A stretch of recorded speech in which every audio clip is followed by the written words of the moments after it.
Mən vuruldum sənə bir baxışda, tutdum əllərimlə o gecə yağışda. Nəfəsim gələndə yerim bu könlümdə, sənə tay bir gözəl görmədim ömrümdə.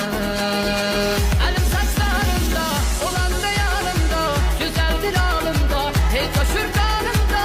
Olmasan yaşayış, mənə bir yaranış, olar ay qara göz, səndə bu yaradır.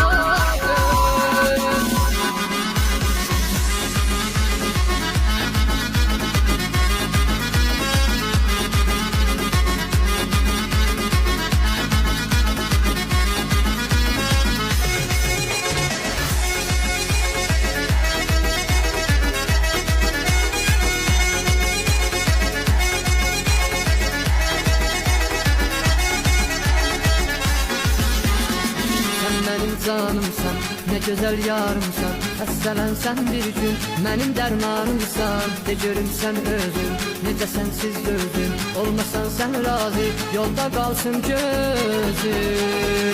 Əlim saçlarımda, olan da yanımda, gözəldir alımda, hey coşur qanımda. Olmasan yaşayış, mənə bir yananış, olar ay qara göz, səndə bu yaranış. Əlim saçlarımda, olan da yanımda, gözəldir alımda, hey coşur qanımda. Olmasan yaşayış, mənə bir yaranış, olar ay qara göz, səndə bu yaranış.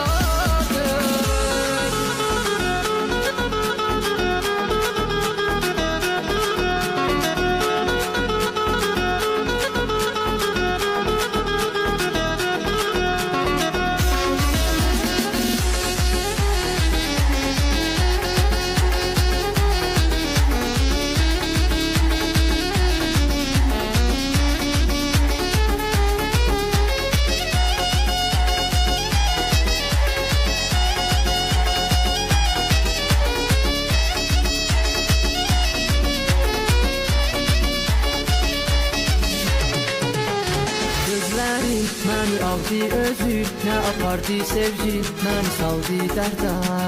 Bu dəni o gecədən bu əldə, dahi həməşə qaldı əldə.